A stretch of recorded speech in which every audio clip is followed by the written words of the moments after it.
Selamlar arkadaşlar. Aracım Audi A4 1.4 TFCI B9 kasa.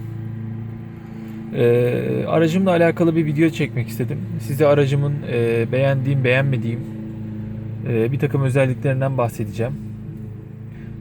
Bu özelliklerden bahsederken daha öncesinde kullanmış olduğum C180 2012 model bir araç vardı. Onunla kıyaslayacağım. Onun dışında BMW 3 serisi, 4 serisi, Mini Cooper tarzında birçok arabaya bindim. Hani bunlarla da gerekli yerlerinde kıyaslamalarda bulunacağım. Kendi bakış açımdan. E, Aracın birçok videosu var. Dış ve iç özellikleriyle alakalı.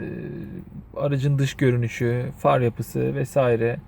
Bunlar zaten birçok videoda değiniyor. Ben daha çok diğer videoların değinmediği bir takım noktalara değinmek istiyorum. Öncelikle aracın beğenmediğim yönlerinden başlayayım. Aracın beğenmediğim yönlerini her açıdan size saymaya çalışacağım. Öncelikle şurada far kısmının altında bir kapak yok. Bu Fiat Linea'larda bile birçok arabalarda olan bir özellik. Bunun olmaması gerçekten çok üzücü. Aracın bu orta aksamı çok geniş. Bu orta aksamın aşırı geniş olmasından dolayı bize burada eşyalarımız için gerçekten çok sınırlı bir göz ayrılmış durumda. Hatta şöyle göstereyim. Şöyle derinliğini göstereyim size. Şurada bitiyor. Yani şu kadar bir derinliği var. Hani şu hizası kadar bir derinliği var buranın. Ve ayrıca burası kapandığı zaman şöyle bir açık kalıyor. Yani tamamen kapanmıyor. Bu bence bir dezavantaj. Şurada bir anahtar koymak için bir yer var. Ben garaj kapağının anahtarını koyuyorum. Torpidoya baktığımız zaman yine çok dar bir torpido. Yani hiçbir şey almıyor diyebilirim. Bir gözlük kılıfını ve CD'lik koyunca gerçekten doluyor. Olmasını istediğim ama olmayan şeylerden bir tanesi de burada bir güneş gözlüğü için bir gözlüklük olmasını isterdim. Onun dışında şurada bir alan bırakılmış ama buraya ne cep telefonu sığıyor. Anahtar koysanız sağa sola gidiyor. Hani şuraya açıkçası insan ne koyar bilmiyorum. Hani gereksiz bir alan.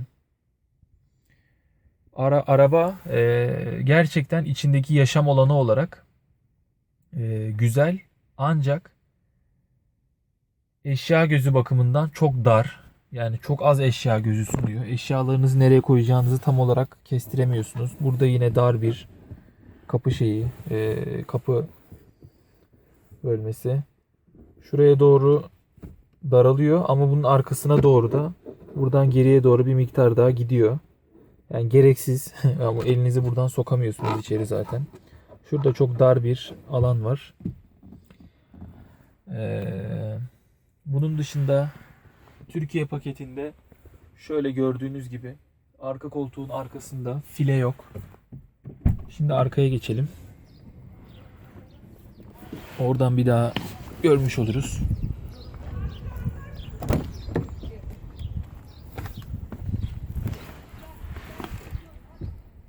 Şöyle gördüğümüz gibi arka koltuk arkalarında file yok.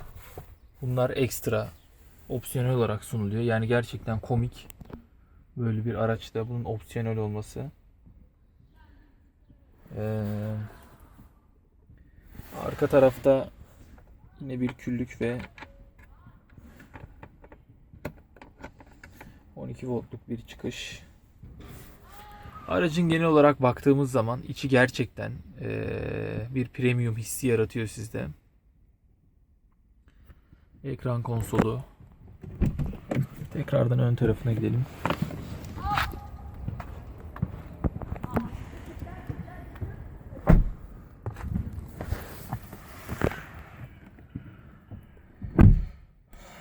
Aracın beğenmediğim özelliklerinden bir tanesi de önden çekişli olması.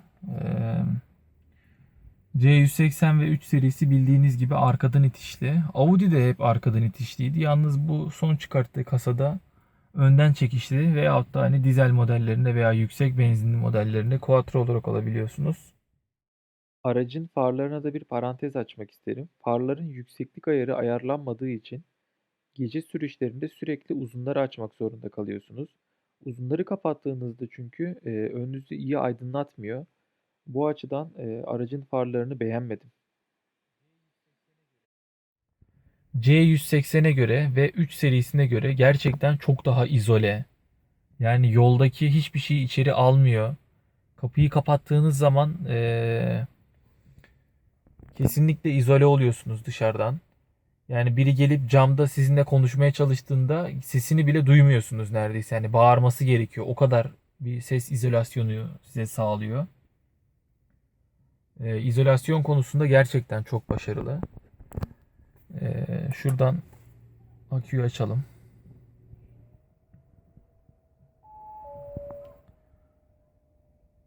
Orta ekran ciddi bir şekilde geniş. Ve Mercedes'teki gibi sadece kare değil. Şöyle baktığınız zaman yanları da sağa ve sola doğru açılıyor. Yani kare değil, daha geniş bir ekranınız var burada.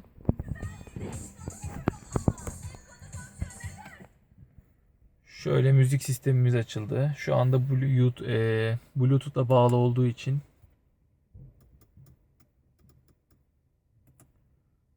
müziğimiz çalıyor. Aracın MMI sisteminden fazla bahsetmeyeceğim. Zaten bunlar hep ayrıntılı videolarda incelenmiş olan şeyler. Arabanın pek söylenmeyen bir özelliğini daha söyleyeyim. Daha doğrusu kıyaslama olarak. Şu anki son çıkan C serisinde var mı bilmiyorum ama önceki C serisinde ben 2012 model kullanmıştım. Onda yok. Aracı şuradan modlarından göstereyim size. İşte Comfort, Dynamic ve Individual olarak ayarlayabiliyorsunuz. Bunlardan Dynamic moda getirdiğimizde aracın direksiyon sertleşiyor. Gaz tepkileri inanılmaz artıyor. Vitesi daha yüksek devirlerde değiştiriyor. Daha düşük devirlerde tutuyor arabayı. Ve süspansiyonlar sertleşiyor. İşte bu süspansiyonların sertleşme özelliği diğer iki araçta yani C serisinde ve 3 serisinde opsiyonel olarak sunuluyor. Audi ise bunu havalı süspansiyonu standart olarak veriyor. Hem de Türkiye paketinde standart olarak veriyor. Yani üst pakete de gerek yok. Araç süspansiyonları yumuşadığı zaman gerçekten size bir sanki bir E serisinde bir veya da bir Audi A6'daymışsınız hissi yaratıyor. Kesinlikle yoldaki çukurları, taşları almıyor içeri. Yani araç çok değişiyor ve sporta aldığınız zaman araç inanılmaz sertleşiyor. Aracın yoldaki gidişi bende şu duyguyu uyandırıyor. Bir Mini Cooper sürüyorum. Dynamic modda resmen bir Mini Cooper sürüyorsunuz.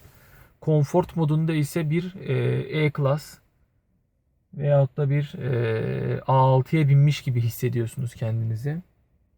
Bu açıdan bu havalı süspansiyon gerçekten çok iyi. Ve zaten Audi'nin süspansiyonları çok kavramalı olarak söylenen farklı bir süspansiyonu var. İlk arabamı aldığımda nazarlık olsun lastiğe vida girmişti. O sırada lastik söküldüğünde süspansiyon bölmesinin fotoğrafını çektim. Ben hani tekerleğin bağlandığı nokta arabaya 7-8 farklı noktadan bağlanıyor. Hani bir yay var, işte havalı bir kompresör var, süspansiyon var. Birkaç sağından, solundan, üstünden birçok yerden arabaya bağlanıyor. Ve bu gerçekten inanılmaz bir yolda izolasyon sağlıyor size. Aracın bir özelliğinden daha bahsedeyim. Şuradan ön kaputunu açıyorsunuz. Tabii ön kaputu araç kapalı iken açılmıyor ve bu mekanik olarak açılmamasını sağlıyor. Mekanik olarak hani buradan gelmiyor. Burayı açtıktan sonra Ön kaputunu açıyorsunuz.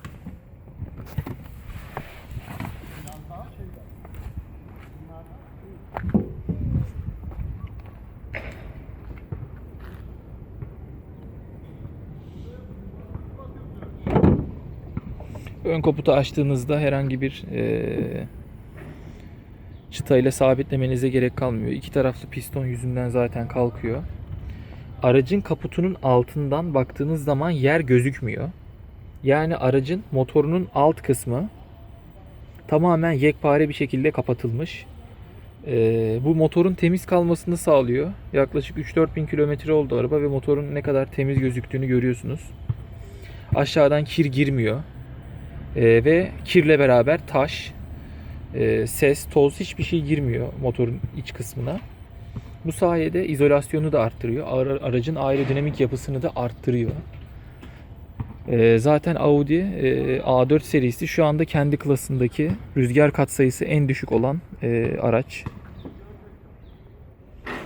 Şöyle bırakıyoruz.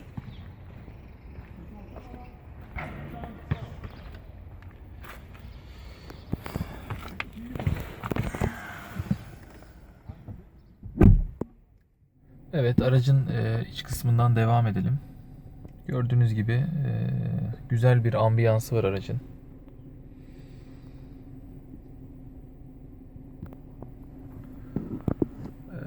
Şurada otomatik olarak geri ve öndeki park sensörleri devreye giriyor. Hani bu siz park ederken giriyor.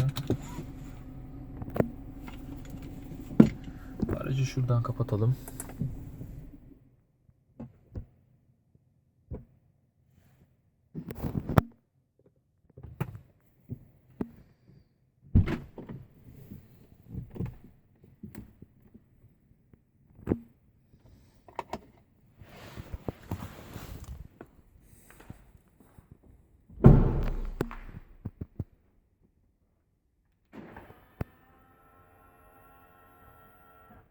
Benim hoşuma giden bir özelliğini söyleyeyim.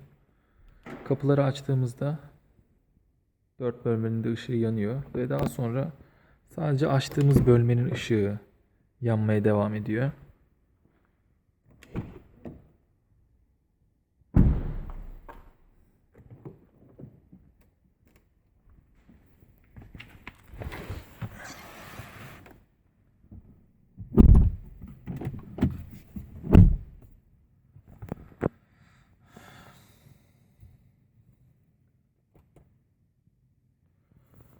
Şu vites kolunun yatay bir şekilde konumlandırılması resmen bir uçak kokpitinde hissettiriyor kendinizi size. Bunu bir uçağın vitesi gibi hissediyorsunuz. Ve buranın da diğer araçlara göre çok geniş olması size gerçekten bir premium hissiyatı veriyor. Önceki Audi'lerde bildiğiniz üzere vites sadece ileri doğru gidip veyahut da geri doğru gelip ve ittirdiğiniz yerde duruyordu. Bunda ise BMW'deki sisteme dönüş yapmışlar. Araçta sadece şunu yapabiliyorsunuz veya öne doğru. Vites her zaman bulunduğu konumu koruyor. Sadece ileri ve geri olarak şu şeylerin arasında geçiyorsunuz. Park buradan. Buna bastığınızda parkı alıyor. Şuna yandaki düğmeye basarak ileri ve geri götürdüğünüzde de vitese giriyor veya boşa alıyorsunuz. Aracın bir de şöyle tutumundan bahsedeyim size. Şu anda uzun süreli 66 saat kullanmışım arabayı. Ortalama 37 kilometre hız, 2425 kilometrede araç. Ortalama yakıt tüketimini görüyorsunuz, 8,4 litre. Yalnız bu biraz yanıltıcı. Çünkü bu 2500'ün şunu kısalım. Bu 2500 kilometrenin yaklaşık 1700-1800 kilometresi uzun yolda geçti. Arabayı aldıktan sonra İzmir'e gidip geldim arabayla. O yüzden bu 8,4 litre biraz yanıltıcı. Gerçi yolda çok da yavaş sürdüğüm söylenemez. Yeni yapılmış otobanı denedim. Otobanda biraz arabayı denemek için en fazla ne kadar sürate kadar çıktığını da gördüm. Aracı 211 kilometrede sınırlandırmışlar. Çekiyor musun? Evet. Aracın sadece şehir içi kullanımına gelirsek de şu anda 14.5 diyor. Yalnız bu gerçekten şehir içi kullanımı. Şu yandaki 1 saat 35 dakikayı onu 1 saat 35 dakika boyunca kullanmadım aracı. Yani durup çalıştırarak yani toplamda bir 20-25 dakika kullanmışımdır. Ve sadece trafikte kullandım. Kesinlikle şehir içi. Zaten hızın 8 km saat olduğunu görüyorsunuz. Uzun yolda ise İstanbul'dan İzmir'e doğru yol alıyoruz. Şu anda arabanın ortalama tüketim değerini göstermek için bu videoyu çekiyorum. Yol açık. Yaklaşık 110-120 km süratle 7. viteste gidiyoruz. Şu ana kadarki ortalama tüketim değeri 5.3 litre.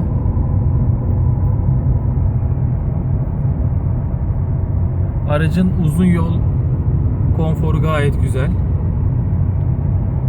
Yani 100-120 arasında giderken maksimum 5.4'e kadar, minimum 5.4'e kadar indirebildim. Belki 90 ile 80 ile giderseniz 5'e de düşer. Ama onunla da yani nasıl gideceksiniz tabii. Araba gitmek istiyor. Aracın aşağı yukarı sürüş, daha doğrusu yakıt tutum potansiyeli, yakıt tutumluluğu potansiyeli bu şekilde. Eğer siz basarsanız yakıyor. Eğer siz hiç basmazsanız yakalayabileceğiniz değerler şehir içinde 9,5-10, şehir dışında ise 6,5 litreler civarında oluyor. Bir de aracın bilinmeyen gerçekten yeni keşfettiğim bir özelliğini. Hani aslında herkes farkındadır bu aracı kullananlar ama dikkatli biraz incelemek gerekiyor.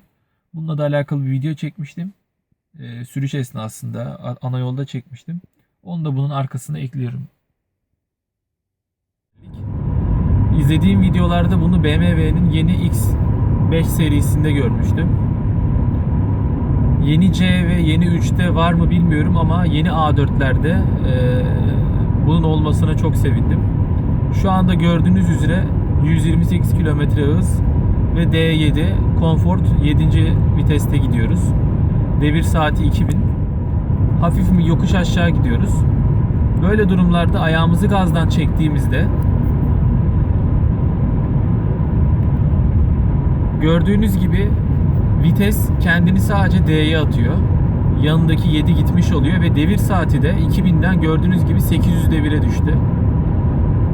Bu yaptığı şey aracın motoru ile lastikleri arasındaki aktarımı kesmek.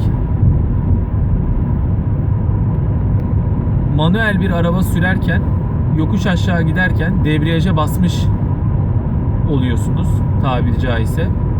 Bu şekilde arabanın yokuş aşağı ve düz bir yolda dümdüz bir şekilde akmasını sağlıyor. Çünkü bildiğiniz üzere otomatik arabalarda ayağınızı gazdan çektiğinizde motor freni devreye girerek yavaş yavaş gazı düşürmeniz, hızın düşmesine sebebiyet veriyor. Bu şekilde yokuş aşağı dahi olsa arabaya sürekli gaz vermeniz gerekiyor. Bu şekilde Audi yakıt tutumluluğunu bir miktar daha arttırmaya çalışmış. Aracın bu orijinal özelliğini değerlendirdikten sonra tekrar aracımıza döndük. Şu anda burada son söylemeyi unuttuğum bir şey var. Bunu da eklemek istiyorum. Diz ve baş mesafesi. Benim boyum 1.85. Ön koltuk tamamıyla bana göre ayarlanmış. Ön tarafta dizlerim 5 parmağa yakın uzak kalıyor. Yani rahatlıkla kullanabiliyorum. Arka taraftaki durum bu şekilde. Şöyle bir elden fazlası giriyor. Yani şöyle boşlukta kalıyor hatta. Yani 1.85 boyundaki bir insanın bile hem önde hem arkada çok rahatlıkla oturabileceğini söyleyebilirim. Bu açıdan gerçekten aracın genişliği çok iyi. Bunun dışında son olarak biraz da hani seçim konusundan bahsetmek istiyorum. Hani A4 mü, 3 serisi mi yoksa C serisi mi?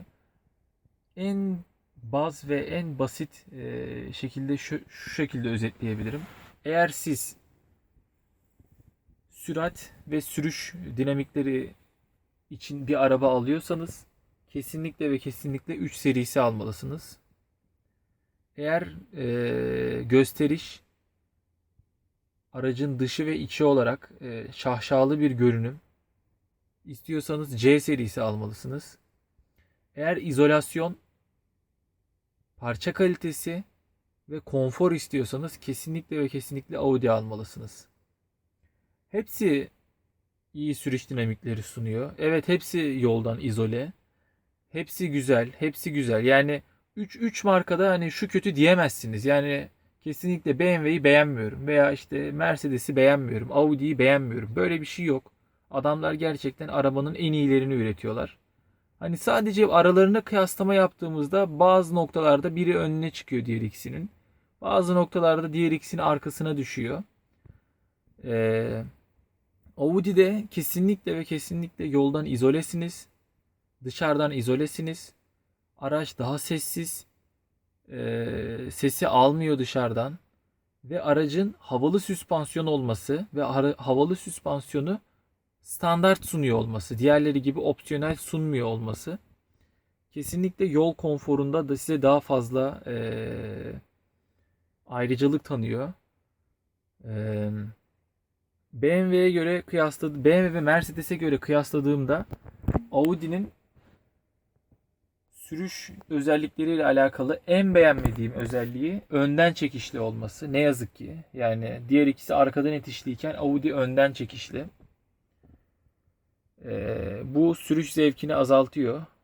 Hani ben gerçi yanlama yapan veyahut da hani yolda süratli süren bir insan değilim. Zaten arabayı standart olarak hep konfor modunda sürerim. Ama yine de arkadan itiş olması arabayı biraz daha zevkli hale getiriyor. Yalnız şöyle bir şey var. Önden çekişli arabalarda, virajlarda çok daha iyi viraj dönüyor. Virajlarda daha kararlı ve daha tutumlu dönüyor virajları.